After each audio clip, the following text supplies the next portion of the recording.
Queridos irmãos, como eu disse, é uma alegria estar aqui com vocês, em Brasília, Natal e outros lugares mais do Brasil e até do mundo, pessoas que acompanham a defesa da fé. Nós estamos aqui para crescermos juntos na exposição da palavra do Senhor. E vamos dar continuidade ao nossa série sobre o Evangelho de São João. E o trecho sobre o qual nós nos debruçaremos no dia de hoje é um trecho que fala de uma passagem bastante dolorosa das Escrituras.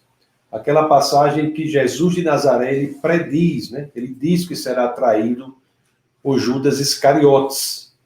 Então, vamos abrir as Escrituras naquele que é o primeiro verso do texto base de hoje, que é o Evangelho de João, no capítulo 13. Vamos ler o verso 18. Vamos ver o que as Escrituras nos dizem, João 13, 18. Assim dizem as Escrituras. Não estou me referindo a todos vocês. Conheço os que escolhi, mas isto acontece para que se cumpra a Escritura. Aquele que partilhava do meu pão voltou-se contra mim. Aqui Jesus de Nazaré, na última ceia, ele diz que aquele que partilhava do pão voltou-se contra ele. Ele refere-se aqui às Escrituras, né? Especificamente ao livro de Salmos, lá no capítulo 41, no verso 9. Salmos 41, verso 9, em que as Escrituras apresentam essa profecia do Senhor. E deixa eu só ler Salmos 41, 9 para vocês. As Escrituras dizem assim: até o meu melhor amigo, em quem eu confiava, que partilhava do meu pão, voltou-se contra mim. As profecias do Senhor não determinam o futuro. As profecias, elas anteveem o futuro. Elas sabem, pela ciência de Deus que mora fora do tempo, elas conseguem ver o que as pessoas livremente decidem. Deus, ele sabe o que livremente decidimos. E aqui as Escrituras haviam previsto esta traição. E olhe que impressionante. Porque Jesus de Nazaré, conforme lemos aqui, ele não foi pego de surpresa. Ele não foi pego de surpresa, mas mesmo assim, ele amou profundamente Judas Iscariotes. O Judas, conforme eu tenho dito, ele foi um dos escolhidos, um dos 12 apóstolos escolhidos. E não apenas escolhidos, mas escolhidos pessoalmente por Jesus. Jesus escolheu Judas Iscariotes para ser um dos 12 apóstolos. E Jesus de Nazaré, amou Judas com amor verdadeiro. Com amor verdadeiro. Um amor verdadeiro que é vulnerável no sentido de que ele amou correndo o risco de se machucar. Amou Judas como Judas, de fato, era uma pessoa real, uma pessoa que tinha acertos e tinha erros. E Jesus amou Judas, até mesmo nesse momento tão terrível. E isso nos diz muito. Isso nos ensina muito como nós devemos aprender a amar. Amar aquela pessoa que não nos parece amável, amar, muitas vezes, o colega de trabalho, amar o vizinho, amar até aquele que planeja, projeta e quer a nossa destruição. Um amor que, acima de tudo, foca no que é bom, que foca no que pode ser feito de bom, no que pode ser aproveitado, no que pode ser aproveitado mesmo nos momentos mais difíceis da vida. É interessante que esse caráter, essa característica de Deus que ele nos ensina e nos chama a viver dessa forma, essa característica nos ensinada pelo apóstolo Paulo em sua carta aos Romanos, no capítulo 8, no verso 28, Romanos 8, 28, é um ensinamento e um princípio muito importante para todos nós, em que as Escrituras dizem assim: sabemos que Deus age em todas as coisas para o bem daqueles que o amam, dos que foram chamados de acordo com o seu propósito. E o Deus encarnado, Jesus de Nazaré, ele não seria diferente. Ele é o próprio Deus, o Deus que vai nas situações mais difíceis e não nos abandona. Ele está sempre voltado para nos resgatar. E essa predição aqui, o fato de Jesus saber, não é, que Judas o trairia, que livremente decidiria trair Jesus, e as profecias previam isso e podiam prever, porque Deus mora fora do tempo, ela não esgota esse caráter de Deus de tirar um fim proveitoso de tudo. E é interessante que, se nós não tivermos essa concepção, os versos que seguem aqui no texto base, né, que João, que vão ser os versos 19 e 20 de João 13, 19 e 20, esses versos que seguem, o verso 18, que é o primeiro verso do texto base, do nosso bate-papo de hoje, fica um pouco sem sentido. Porque você veja que no verso 18, Jesus, ele diz que haverá uma traição. Mas veja que imediatamente após ele dizer isso, ele vai dizer. O que é que ele vai dizer logo depois de dizer que vai ter uma traição? Então vamos ler os versos 19 e 20 de João 13, para que nós vejamos quão impressionante é o caráter de Deus. Então, João 13, 19, as escrituras dizem assim: estou lhes dizendo antes que aconteça, a fim de que, quando acontecer, vocês creiam que eu sou. E o 20 diz assim: eu lhes garanto, quem receber aquele que eu enviar, estará me recebendo, e quem me recebe, recebe aquele que me enviou. Então, se nós não tivermos a percepção, o entendimento do caráter de Deus, esses versos ficam praticamente deslocados. Nós não entendemos por que esses versos estão aqui, nesse momento da traição. Mas é porque Jesus ele se aproveita mesmo dos momentos difíceis para o benefício daqueles que o amam. Então, mesmo diante do que acontecerá, diante da traição, Jesus diz que aquilo servirá para que as pessoas creiam que ele é o eu sou. Ele é o Messias. Ele é o Deus encarnado. O eu sou, né? Usando a forma como o próprio Deus se referia, ou se referiu a Moisés, quando depois da escravidão no Egito, apareceu para ele no arbusto, em chamas, no arbusto flamejante, na sarça ardente, e Moisés perguntou, ele diz: eu sou aquele que sou. O eu sou, o Cristo encarnado, ele diz que as profecias sirvam para que vocês reforcem o seu entendimento de que eu sou o Messias. E é interessante que não é só isso. Também tem outra coisa aqui que não pode ser negligenciada. É que Jesus diz que isso serve para que as pessoas creiam que ele é o Messias, e não só isso, mas para que, crendo, essas pessoas possam ir adiante, possam, de fato, evangelizar, sabendo que aqueles que as receberem estarão recebendo o próprio Deus. Então, esta convicção, amados irmãos, de quem Jesus é, e a convicção de quem somos em Cristo é capaz de mudar tudo. Jesus, ele se aproveita mesmo daqueles momentos difíceis, imediatamente ao verso 18, 19 e 20. Ele vai dizer: olha, isso está acontecendo, mas tem um fim proveitoso, pelo menos, para que vocês saibam que eu sou Deus, e que vocês, mesmo diante disso, vocês possam entender que é preciso ir adiante. Esse entendimento muda o mundo, né? Muda a realidade, esse entendimento de que temos que ir ao mundo nessa convicção de que Jesus é Deus, é um entendimento que muda vidas. E se você pensar bem, pensar mais ainda sobre o capítulo 13, verso 20 do Evangelho de São João que nós lemos, nós vamos tirar um entendimento muito importante para os dias de hoje. Porque há ali, no que lemos até aqui, há a constatação de que há um traidor entre os apóstolos. Mas em João 13, 20, essa constatação de que há um hipócrita no meio de nós, um traidor no meio de nós, não deve servir para outra coisa, senão para que não diminuamos a nossa fé. Deve servir para que coloquemos o nosso coração diante do Senhor, diante desse mau exemplo, e tenhamos convicção de quem Cristo é, diante do mau exemplo de um no meio dos apóstolos. Os outros devem dizer, eu não vou ser assim. Eu vou ter mais convicção ainda de quem é Cristo. Vou ter mais convicção ainda da sua palavra e ir adiante. Então, isso nos diz muito.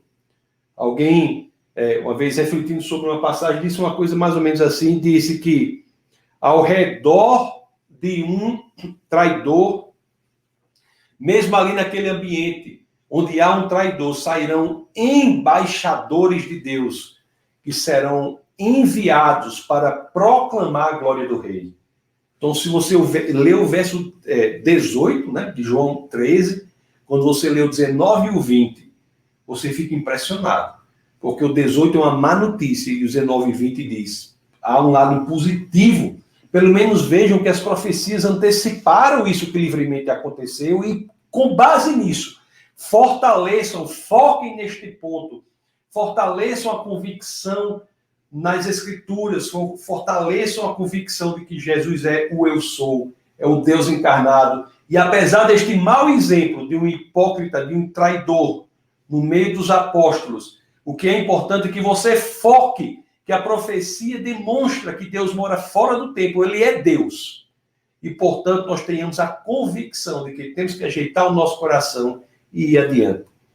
Assim, é muito comum, né? Eu pergunto a vocês, quantos levam a vida identificando hipócritas nas igrejas? Quantos? São muitas pessoas que fazem isso e são muitos hipócritas que estão na igreja. Mas a pergunta principal para o cristão não é essa. A pergunta é, quantos, diante da constatação de que há hipócritas na igreja, se tornam eles próprios mais fiéis a Cristo? Quantos? Quantos, diante da constatação de que há hipócritas na igreja, fazem com que essa constatação os torne mais fiéis? Se há hipócritas na igreja, é para que nós não sejamos como os hipócritas. Se há pessoas erradas na igreja, é que olhemos pelo lado positivo e saibamos que é um mau exemplo para que não o repitamos. É um mau exemplo para nos ensinar como não devemos ser. Para que cresçamos na convicção de que Jesus é o Rei, Jesus é Deus, as Escrituras são a palavra do Senhor e possamos ir adiante. Então, da próxima vez que você encontrar um erro em alguém que se autoproclama cristão, alguém que se diz cristão, e você diz, aquela pessoa é hipócrita, por isso, por isso. Bom, as Escrituras nos dizem, diante disso, dessa sua constatação, o primeiro passo deve ser fazer que nós tenhamos mais cuidado com o nosso próprio coração. Queridos irmãos, depois de, aqui, né, no texto base, Jesus ter encorajado os apóstolos, os demais apóstolos, ele volta então ao tema da traição, e isso é muito, muito impressionante também, porque no verso 18 existe o tema da traição, 19 e o 20, é aquilo que falamos, ele identifica, ele diz às pessoas que diante das dificuldades, há algo que podemos aproveitar. Nesse caso específico, podemos aproveitar disso, a previsão das Escrituras, a profecia das Escrituras. E aí temos a convicção de que Jesus é Deus. E aí temos convicção de que ele, sendo Deus, isso deve gerar um comportamento específico nosso, que é ir ao mundo para proclamar a salvação. Mas depois de fazer isso, aí lemos o verso 21, Jesus volta, né, depois desse trabalho de encorajar os apóstolos, ele volta para o tema da traição, e aí sim, ele se entristece pelo que Judas fez. Ele se entristece pelo que Judas iria fazer. Então vamos ler aqui João 13, 21, né, que é o verso subsequente. As Escrituras dizem assim, ó, depois de dizer isso, Jesus perturbou-se em seu espírito e declarou, digo-lhes que certamente um de vocês me trairá. Amados, a traição de um dos apóstolos de Jesus de Nazaré o afetou profundamente. O entristeceu. As Escrituras dizem que seu espírito ficou perturbado. Ele lutou até o fim para que isso não ocorresse. Aí o que lemos nos versos aqui subsequentes é de um momento muito triste, né, das Escrituras, assim, um momento que nós vemos uma coisa terrível acontecer com um apóstolo, com Judas. E Judas, digo e repito, foi alguém que foi escolhido por Jesus e que teve um ministério específico. No céu encontraremos muitos que aceitaram o Senhor graças ao ministério de Judas Iscariotes. Mas ele não terminou bem. Também nos ensina, né, que às vezes começar um ministério, começar a vida de maneira correta é fácil, mas é mais importante terminar bem. Quão mais importante é terminar bem a nossa vida ministerial do que propriamente começá-la. Então, Judas é um exemplo de alguém que começa bem e termina mal. Então, vamos ler aqui o João 13, o texto base. Vamos ler dos versos 22 a 26, para ver, né, que situação horrível que acontece. Então, João 13, 22, as Escrituras dizem assim: seus discípulos olharam uns para os outros sem saber a quem ele se referia. Um deles, o discípulo a quem Jesus amava, que era João, né, estava reclinado ao lado dele. Ao 24 diz: Simão Pedro fez sinais para esse discípulo, como a dizer, pergunte-lhe a quem ele está se referindo. E o 25 diz: inclinando-se esse discípulo para Jesus, perguntou-lhe, João se inclinou, né, e perguntou, Jesus, quem é? E o 26 diz assim, respondeu Jesus, aquele a quem eu der este pedaço de pão molhado no prato. Então, molhando o pedaço de pão, deu a Judas Iscariotes, filho de Simão. Amados irmãos, existe aqui uma forma de nós pensarmos que é importante você imaginar a mesa da Santa Ceia em formato de U, como era a tradição, e Jesus ali no centro, que era o anfitrião, né? Ao seu lado estava João, e é isso que nós podemos aprender, e logo após João estava Pedro. Havia dois lugares de honra ali naquele jantar. Os lugares de mais honra eram os que estavam mais próximos de Jesus. Nós já vimos que a proximidade de um dos lados de Jesus estava João.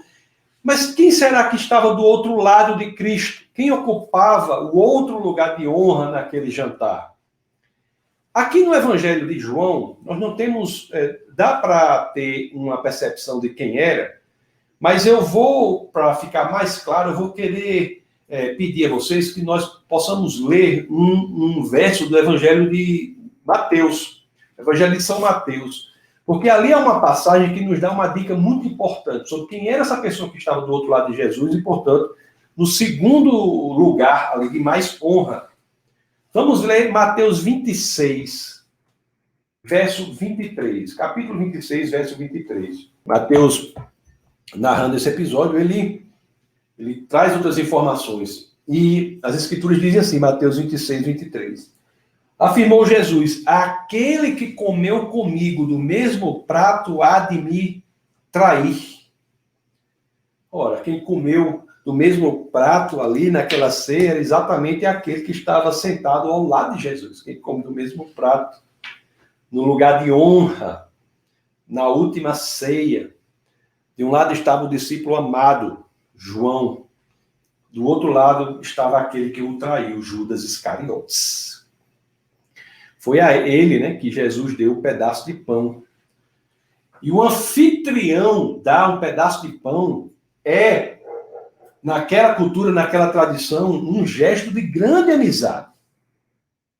E foi com este gesto de grande amizade que o traidor foi identificado. Mas, irmãos, o que mais nos diz isso? O que as Escrituras nos dizem a mais sobre isso? Aqui nós vemos que até o último momento, Jesus, sabendo quem era Judas Iscariotes, o coloca no lugar de honra e dá a ele o pão como sinal de amizade.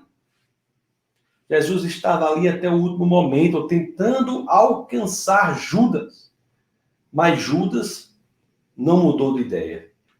Judas poderia ter mudado de ideia? Sim. Aí alguém pergunta, e a profecia? Ora, se Judas tivesse mudado de ideia, a profecia já teria sido outra. A profecia verdadeira provém de Deus. Provém daquele que conhece o futuro que livremente decidimos. Mas Judas foi adiante e comeu o pão. E ali ele selou a sua destruição.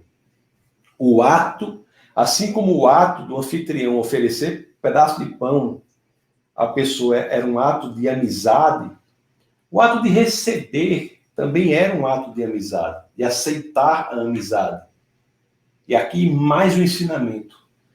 Embora neste ato de oferecimento e aceitação de amizade nós tenhamos este simbolismo, mas o simbolismo pode ser diferente do que está acontecendo no coração. Deus, ele vê o coração. Isso é um princípio muito poderoso das Escrituras, né? Primeira carta, no primeiro livro de Samuel, no capítulo 16, no verso 7, nós temos aquele princípio poderoso que diz assim, vamos ler primeiro, é o primeiro livro de Samuel 16, verso 7. As Escrituras dizem assim, o Senhor, contudo, disse a Samuel, não considere sua aparência nem a sua altura, pois eu o rejeitei. O Senhor não vê como o homem, o homem vê a aparência, mas o Senhor vê o coração. O homem vê a aparência, mas o Senhor não. Ele vê o coração. E aí, meus queridos, é um ensinamento muito duro, mas um ensinamento poderoso. Eu já tenho dito aqui que ninguém gosta de ser acordado na madrugada. A pessoa está dormindo de madrugada, vem outro e o acorda abruptamente. A pessoa não vai gostar, vai ficar com raiva. Mas no momento em que ela descobrir que a casa cujo quarto em que ela dorme estava em chamas, ela agradecerá aquela pessoa que o acordou para sempre. Então, às vezes as mensagens das Escrituras podem ser duras, mas elas são para salvar a cada um de nós. E aqui nós temos uma mensagem muito dura que diz: o coração hipócrita é terreno perigoso. É terreno perigoso. E a vida de Judas a vida dele é um grande ensinamento quanto a isso. Ensinamento poderoso. Ensinamento de que a vida daquele que se diz cristão, mas é hipócrita, pode levar a uma posição terrível. O coração do hipócrita coloca o hipócrita numa situação terrível. A situação em que ele abre espaço para que o inimigo de nossas almas controle o seu coração. Veja como o ensinamento de Judas é poderoso. Então, a hipocrisia é um terreno perigosíssimo. A pessoa que alimenta a hipocrisia está abrindo espaço para ter o próprio coração controlado pelo inimigo de nossas almas. É isso que aprendemos na história de Judas, no Evangelho de João. E quando formos ler aqui os últimos versos, nós vamos ver isso.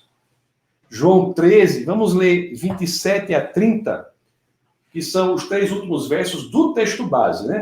Do nosso bate-papo de hoje. Então você veja aqui o que as Escrituras dizem. Ó. João 13, 27, diz assim: tão logo Judas comeu o pão, tão logo Judas, no âmbito da hipocrisia, sela aquilo que seria aceitar uma amizade, mas o coração era hipócrita. Então, tão logo Judas comeu o pão, Satanás entrou nele. O que você está para fazer, faça depressa, disse-lhe Jesus. Mas ninguém à mesa entendeu porque Jesus lhe disse isso. E o 29. Visto que Judas era o encarregado do dinheiro, alguns pensaram que Jesus estava lhe dizendo que comprasse o necessário para a festa ou que desse algo aos pobres. Aí o verso 30 fecha essa passagem de maneira muito interessante. Diz assim, ó: assim que comeu o pão, Judas saiu. E aí o evangelista João acrescenta: e era noite. Assim que comeu o pão, Judas sela aquela sua destruição.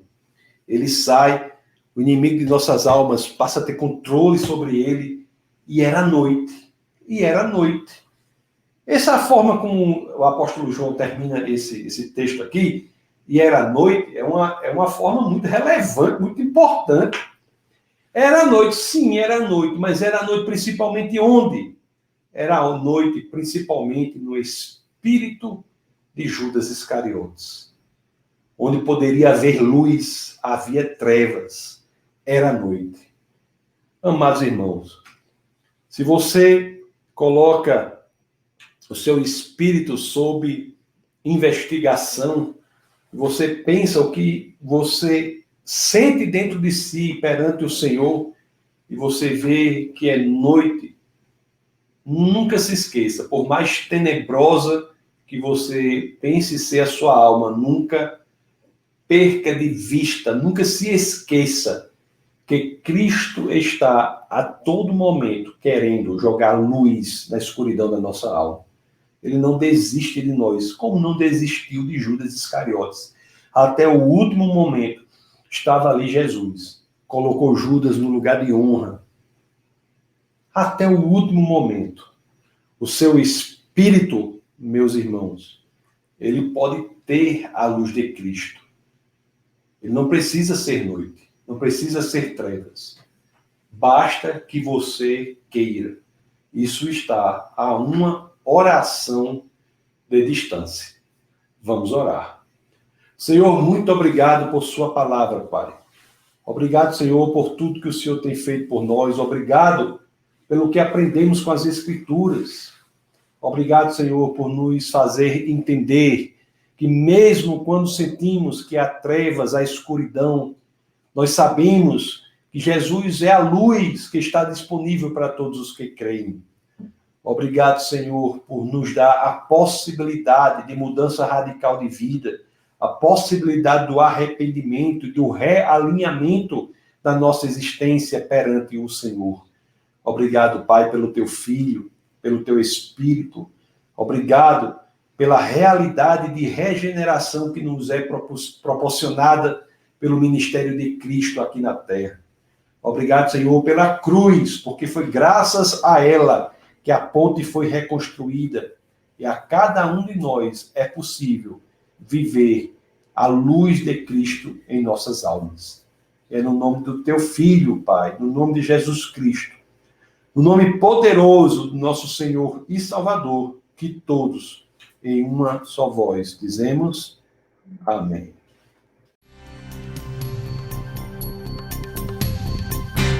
Essa foi uma produção do Ministério Internacional Defesa da Fé, um ministério comprometido em amar as pessoas, abraçar a verdade e glorificar a Deus. Para saber mais sobre o que fazemos, acesse defesadafé.org.